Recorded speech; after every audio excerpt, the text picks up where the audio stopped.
Assalamualaikum warahmatullahi wabarakatuh. Halo semuanya. Di sini saya akan menjelaskan materi formasi konsep matematika lanjutan. Di materi ini ada 3 yang akan kita bahas.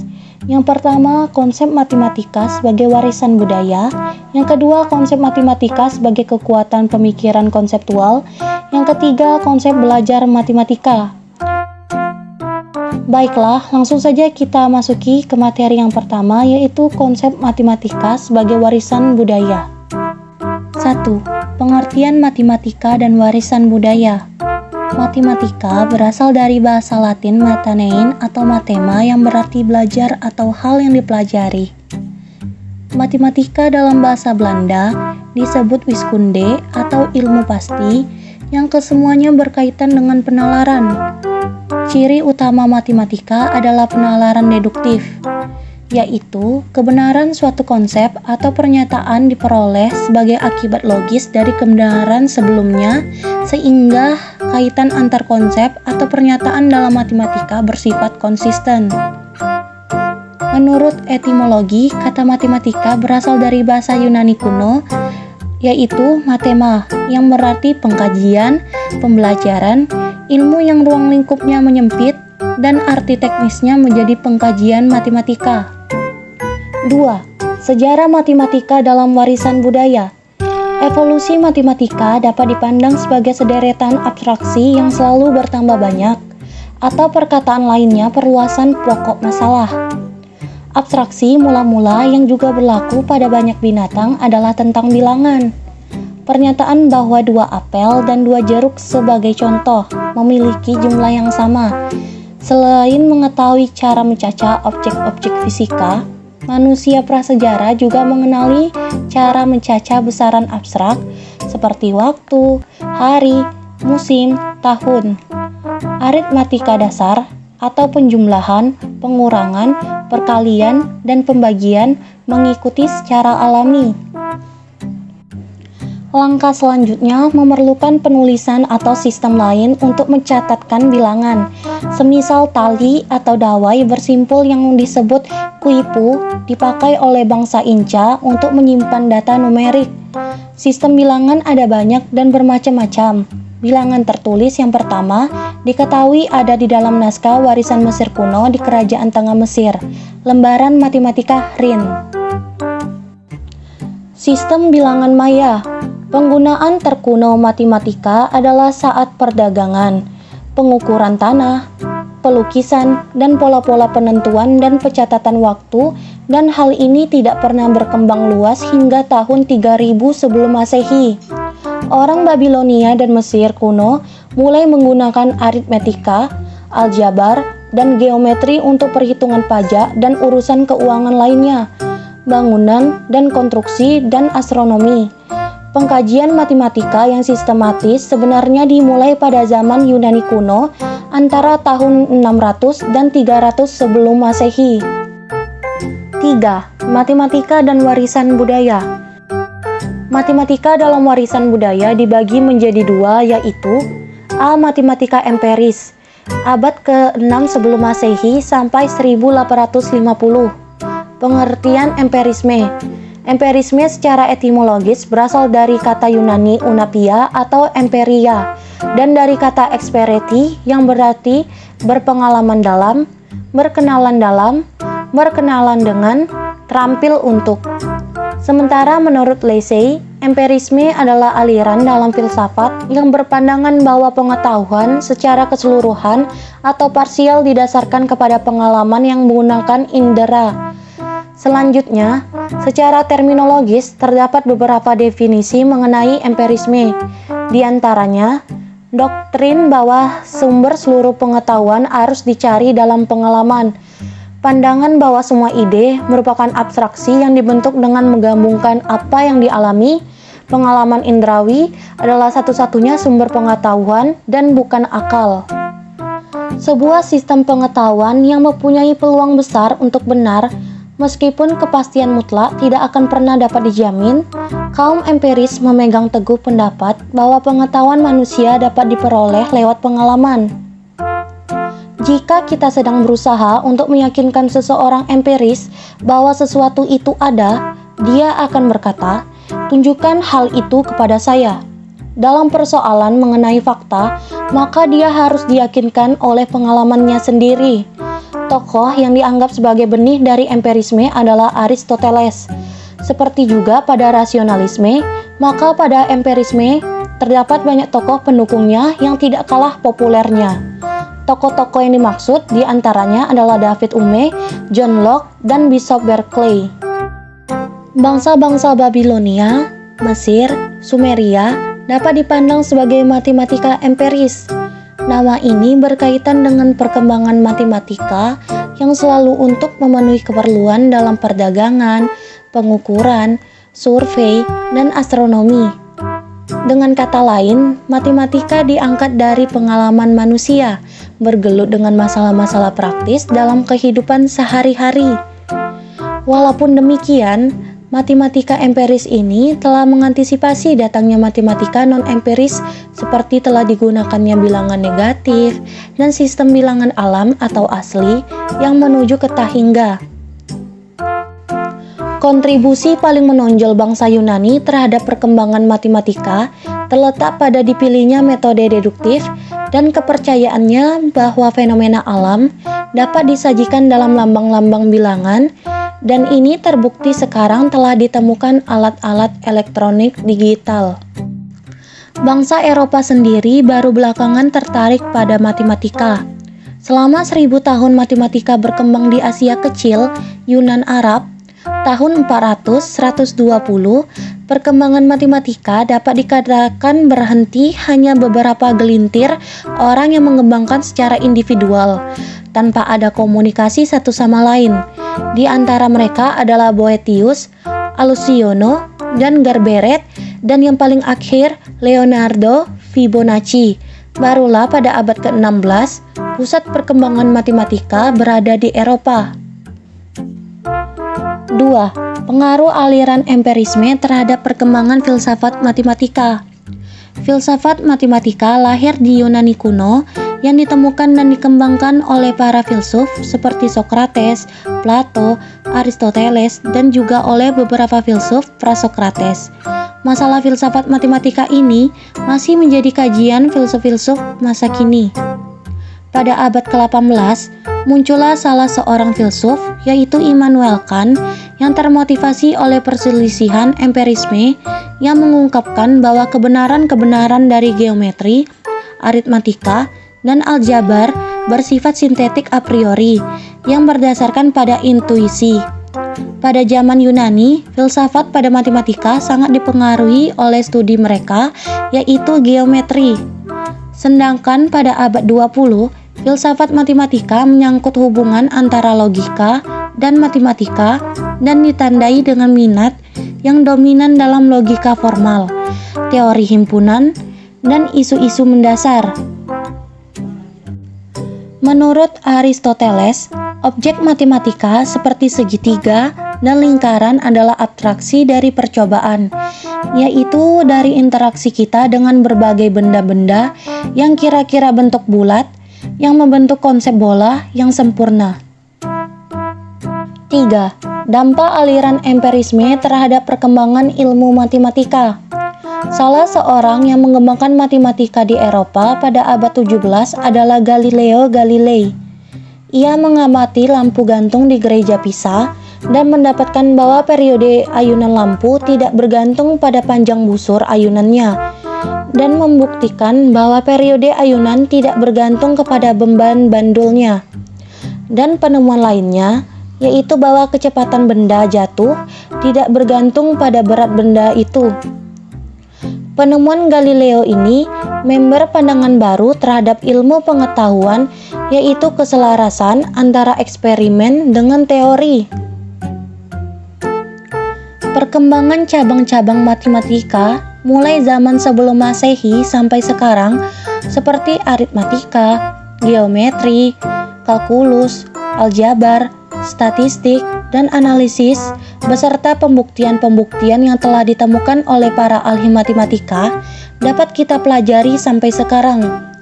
Apabila kita mengkaji baik teori maupun bukti-bukti dari teorema-teorema cabang-cabang matematika tersebut, maka ini tidak terlepas dari penemuan-penemuan para ahli matematika dan filsafat matematika, beserta paham yang dianutnya dalam hal ini adalah paham empirisme.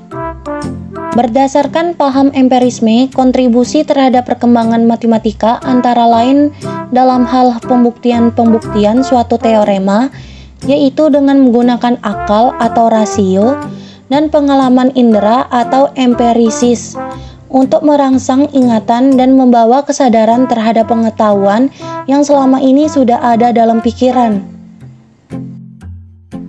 B. Matematika kontemporer 1850 sampai sekarang. Pusat perkembangan matematika berada di Eropa. Aritmatika memiliki peran ganda sebagai alat bantu sains dan perdagangan dan sebagai uji komparatif landasan dasar tempat sistem matematika itu dibangun. Hofbauer, Well, dan McCay dan lain-lain telah melukiskan peran aritmatika dengan indahnya. Perkembangan kalkulasi yang paling spektakuler adalah diciptakannya otak elektronik, komputer. Komputer lebih banyak memerlukan matematika daripada aritmatika elementer. Penciptaan komputer memerlukan kolaborasi para pakar matematika, aritmatika, dan ahli teknik pakar mesin. Pada abad 20, perkembangan aritmatika makin abstrak dan tergeneralisasi. Perkembangannya mengacu pada aljabar dan analisis guna lebih mengeraskan aritmatika. Sebaliknya, yang terakhir ini disebut aritmetisasi. Dengan kritikan tajam oleh Cantor, Dedekind, dan Weierstrass terhadap sifat-sifat sistem bilangan seperti faktorisasi, habis dibagi, dan sebagainya, pada tahun 1875. Pada tahun 1899, Hilbert muncul dengan metode postulasional. Dengan demikian, dari pandangan ini, bilangan, titik, garis, dan sebagainya adalah abstrak murni, tidak mempunyai kaitan dengan benda fisik. Akhirnya, Peano berjaya menjelaskan bahwa sistem bilangan 1, 2, 3 dapat diperluas, dalam artian dapat menghasilkan sistem bilangan bulat, rasional, real, dan kompleks hanya melalui postulat pada bilangan alam. Permasalahan terakhir adalah masalah landasan atau pondasi matematika atas mana struktur matematika itu dibentuk. Matematika yang telah berkembang selama 2500 tahun oleh generasi ke generasi ternyata dapat diajarkan kepada anak-anak hanya dalam beberapa tahun di sekolah. Oleh karena itu, Prof. Judd atau psikolog mengatakan bahwa aritmatika adalah kreasi manusia paling perfect atau sempurna dan alat untuk berkomunikasi sesama manusia. Dengan demikian, matematika perlu dijaga dan dikembangkan untuk mengantarkan manusia menyongsong hari esok yang cerah. 4. Bukti-bukti matematika dalam warisan budaya. A. Matematika murni dan terapan dan estetika. Seperti di sebagian besar wilayah pengkajian, ledakan pengetahuan di zaman ilmiah telah mengarah pada pengkhususan di dalam matematika. Satu perbedaan utama adalah di antara matematika murni dan matematika terapan. Sebagian besar matematikawan memusatkan penelitian mereka hanya pada satu wilayah ini, dan kadang-kadang pilihan ini dibuat sedini perkuliahan program sarjana mereka. Beberapa wilayah matematika terapan telah digabungkan dengan tradisi-tradisi yang bersesuaian di luar matematika dan menjadi disiplin yang memiliki hak tersendiri, termasuk statistika, riset operasi, dan ilmu komputer. Mereka yang berminat kepada matematika seringkali menjumpai suatu aspek estetika tertentu di banyak matematika. Banyak matematikawan berbicara tentang keanggunan matematika, estetika yang tersirat, dan keindahan dari di dalamnya. Kesederhanaan dan keumumannya dihargai. Terdapat keindahan di dalam kesederhanaan dan keanggunan bukti yang diberikan. Semisal bukti Euclid yakni bahwa terdapat tak terhingga banyaknya bilangan prima, dan di dalam metode numerik yang anggun bahwa perhitungan laju, yakni transformasi Fourier cepat, G.H. Hardy di dalam A Mathematician Apology mengungkapkan keyakinan bahwa penganggapan estetika ini di dalamnya sendiri cukup untuk mendukung pekajian matematika murni. B.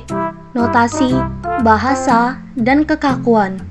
Bahasa matematika dapat juga terkesan sukar bagi para pemula.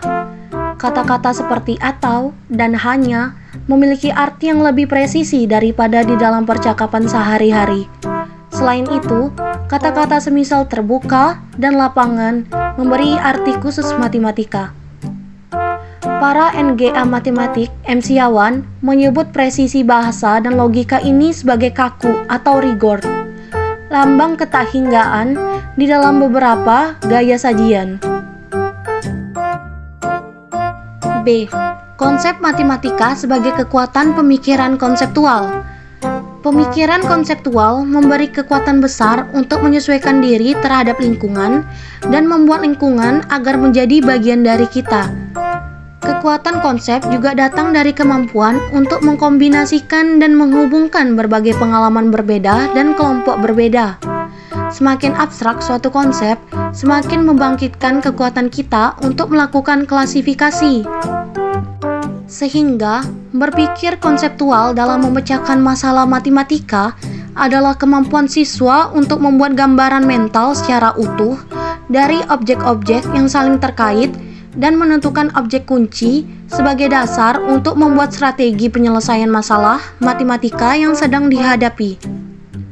Contoh berikut menunjukkan pemikiran konseptual dalam menyelesaikan masalah, meskipun masalah yang diberikan sangat sederhana sehingga mungkin bukan masalah bagi kebanyakan siswa.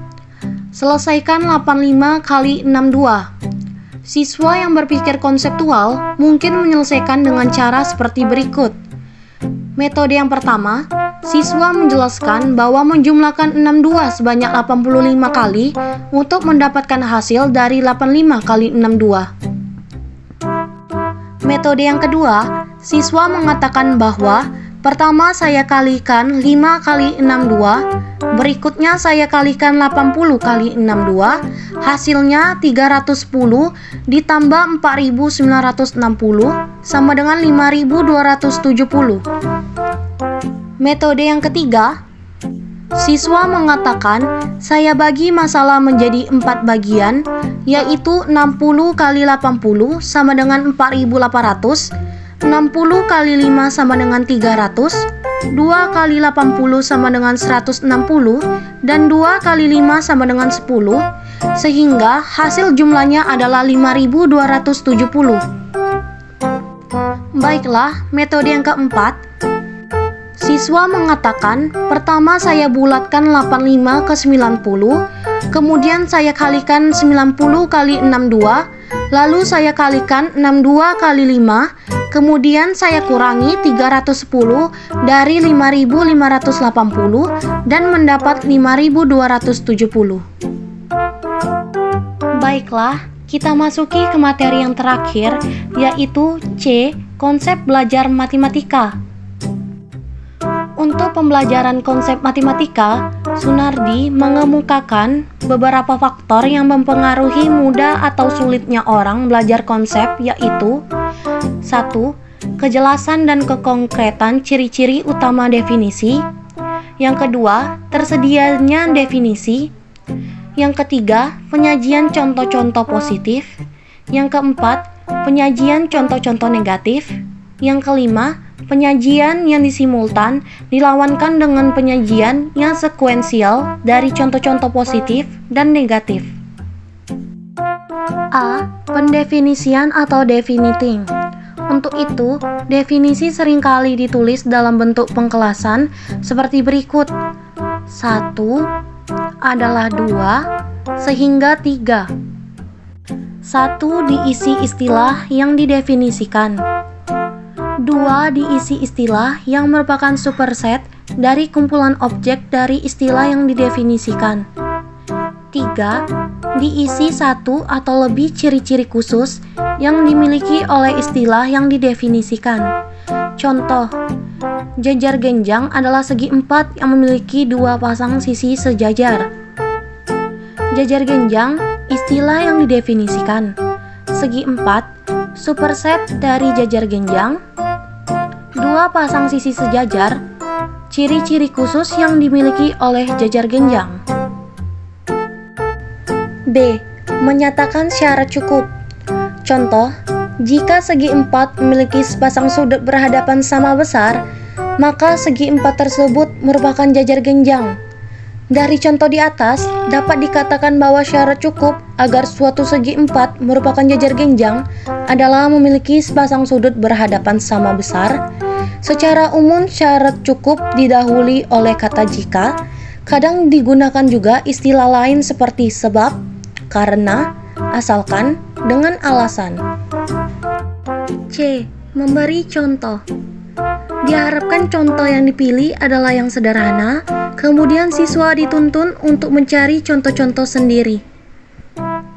Contohnya, penyelesaian dari suatu persamaan adalah nilai-nilai yang apabila disubstitusikan pada persamaan itu menghasilkan kalimat yang bernilai benar. Untuk memperjelas konsep ini, guru dapat memberikan contoh dari konsep itu seperti berikut ini. X sama dengan 2 adalah penyelesaian dari persamaan X pangkat 2 ditambah 2X dikurang 8 sama dengan 0. Tidak semua konsep dapat diberikan contohnya, misalnya konsep tidak ada bilangan prima genap yang lebih besar dari 2, maka tidak mungkin dapat diberikan contoh untuk konsep ini. D. Memberi contoh serta alasan. Cara ini sangat membantu bagi siswa yang lamban, di mana pada umumnya sulit mengerti hubungan logika antara syarat cukup suatu konsep dengan contoh. Contohnya, X sama dengan 2 adalah penyelesaian dari persamaan kuadrat X kuadrat ditambah 2X kurang 8 sama dengan 0, karena jika X sama dengan 2 disubstitusi pada persamaan kuadrat tersebut, peroleh pernyataan 2 pangkat 2 ditambah 2 kali 2 dikurang 8 sama dengan 0 yang bernilai benar. Alasan yang diberikan tidak lain adalah syarat cukup agar X sama dengan 2 merupakan penyelesaian dari persamaan kuadrat X pangkat 2 ditambah 2X kurang 8 sama dengan 0. E. Memberi kesamaan atau perbedaan objek yang dinyatakan konsep. Cara ini menuntut siswa agar dapat membandingkan objek-objek yang ditunjukkan oleh konsep yang sedang diajarkan dengan objek-objek lain yang sudah dikenal oleh siswa. Contohnya, dalam mengajarkan grafik fungsi kosinus, guru dapat membandingkan dan mempertentangkannya dengan grafik fungsi sinus yang sudah lebih dulu diajarkan. F. Memberi suatu contoh penyangkal. Misal seorang siswa menyatakan bahwa trapesium adalah segi empat yang mempunyai sepasang sisi yang sejajar. Salah seorang temannya diminta menggambarkan persegi atau persegi panjang di papan tulis. Kemudian guru bertanya, apakah gambar-gambar itu mempunyai dua sisi yang sejajar? Jawaban yang diharapkan adalah ya. Kemudian guru bertanya lagi, apakah gambar tersebut merupakan trapesium sesuai dengan definisi yang telah dipelajari atau bukan definisi yang diberikan oleh temanmu tadi? Jawaban yang diharapkan adalah bukan. Gambar yang diberikan siswa tadi merupakan contoh penyangkal dari pendefinisian trapesium yang dikemukakan oleh siswa sebelumnya. G. Menyatakan syarat perlu. Untuk menunjukkan pernyataan merupakan suatu syarat perlu, biasanya digunakan tanda linguistik, harus, atau hanya jika. Contohnya, sebuah segi empat adalah jajar genjang hanya jika harus kedua pasang sisi yang berhadapan sejajar, atau kedua pasang sisi berhadapan sejajar merupakan syarat perlu agar sebuah segi empat disebut jajar genjang. H. Menyatakan syarat perlu dan cukup. Untuk menyatakan objek suatu konsep mempunyai syarat perlu dan cukup, biasanya digunakan kata jika dan hanya jika. Dengan menyatakan syarat perlu dan cukup memungkinkan siswa menguasai konsep dengan baik. Karena syarat cukup dapat mengidentifikasi contoh, sedangkan syarat perlu dapat mengidentifikasi bukan contoh. I. Memberi bukan contoh. Bukan contoh biasanya diberikan jika siswa melupakan satu atau lebih syarat perlu dari konsep suatu objek. Contohnya, dalam menjelaskan faktor persekutuan dari dua buah bilangan, misalnya 12 dan 24, guru dapat memilih 4 dan 6 sebagai contoh faktor persekutuan dari kedua bilangan itu, dan memilih 8 sebagai bukan contoh. Guru dapat menunjukkan bahwa 8 memang dapat dibagi 24, tetapi tidak dapat membagi 12. J. Memberi bukan contoh disertai alasan. Kegunaan memberikan bukan contoh bersama dengan alasannya akan nampak dengan jelas jika guru mengajar siswa yang belajar lambat. Siswa seperti ini tidak selalu melihat hubungan antara bukan contoh dengan syarat perlu. Guru biasa dengan sengaja menunjukkan hubungan itu pada siswa. Contohnya, segi banyak adalah beraturan jika dan hanya jika dia sama sisi dan sama sudut. Ada dua syarat perlu agar suatu segi banyak menjadi beraturan, yaitu sama sisi dan sama sudut. Jika salah satu atau kedua syarat perlu itu tidak dipenuhi, maka suatu segi banyak bukan beraturan atau bukan contoh. Baiklah, sekian penjelasan materi yang saya berikan. Terima kasih untuk teman-teman yang telah menonton sampai habis. Semoga dapat memahami dengan penjelasan saya.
Saya ucapkan terima kasih.